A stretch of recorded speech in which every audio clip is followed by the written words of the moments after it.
Hi everyone, it's Dr. Ramani. Welcome back to this YouTube channel where we take on all kinds of issues related to understanding narcissism, including figuring out in situations, am I the asshole? So here we go.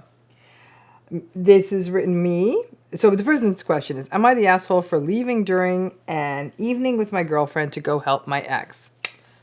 So hang on to your hats.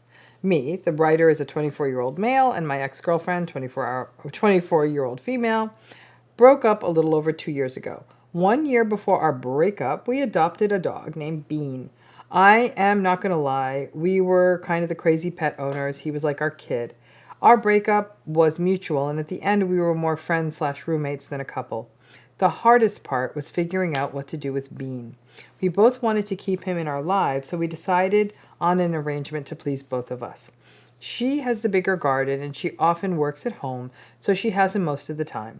I often go on hikes on the weekend, and she has to travel for work once a month, so I have him at least a week each month and on the weekends. I have the code to the gate of her garden, so when it's my turn, I just go get him.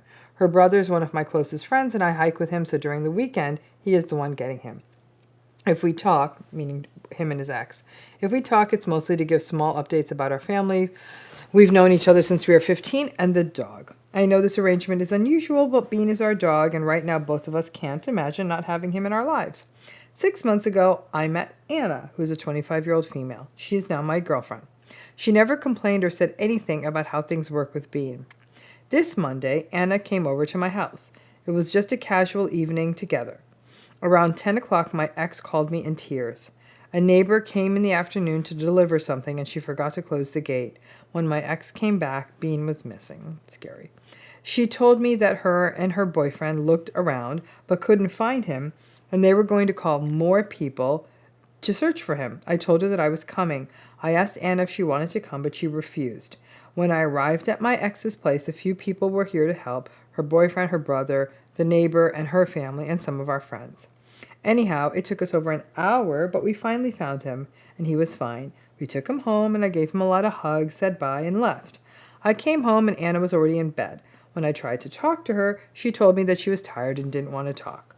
The next day she was cold and barely talked to me, but after work she called me to talk and kind of exploded on the phone. She said that I left her to go with my ex and that she was hurt, that I chose to spend the night with my ex and our friends rather than with her. I tried to explain that I only went because of Bean, but she refused to listen to me. According to her, there were enough people to find Bean, and my ex didn't need my help, which is true, but he's still my dog, and it's my job to be here for him. Even our friends came to help. I want to add, this is the only time that something like this has happened with the ex since we broke up. Honestly, I don't know what to think. In my mind, I did the right thing, but Anna said I neglected her. My friends don't get along well with her, Anna, so if I ask them, they will be biased. Am I the asshole? I'm going with no, you're not. This is a little bit more of a subtle one. Listen, as somebody who would walk through the fires of hell for her cat, if something happened with my cat, I honestly think I'd probably leave my kid's wedding to go check on my cat. Like, that's how much of a problem I have with all of this. So I get the wanting to be there for your pet. And this guy thinks of this dog as his pet, not just his ex's pet, right? So he's all in on this. So Anna's got to get down with that. Like, this guy loves his dog. She's very clear he loves his dog. And there was an emergency because it's late at night. The dog's gone missing. That's scary depending on, the kind of neighborhood they live in and all of that. Okay, so now I think what's challenging is that Anna has not in the past complained about the kind of co-parenting arrangement that these people have, these exes have around their dog. So, okay, it's not like she's been difficult about it, but all of a sudden there was something as though there was a plan that night. And I could even understand Anna was disappointed. Can even get down with that. But the whole passive-aggressive silent treatment thing, I can't get down with that.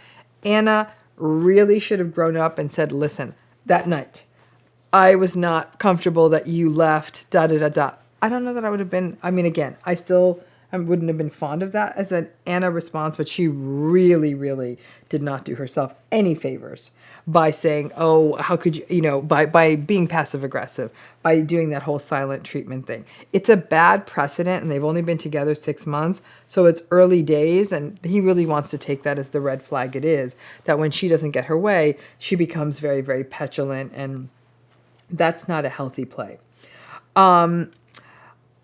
It's interesting to me too, because as he tells the story, the ex-girlfriend has a boyfriend too. So it's not like the ex-girlfriend is angling to get this guy to come hang out with her. She's just upset about the dog, and it's both of their dogs. And obviously this guy was not going to just sit there and wait for other people to find his dog. Any of you who are animal lovers know that it's your animal. You're going to go fight for your animal. You're not going to let someone else.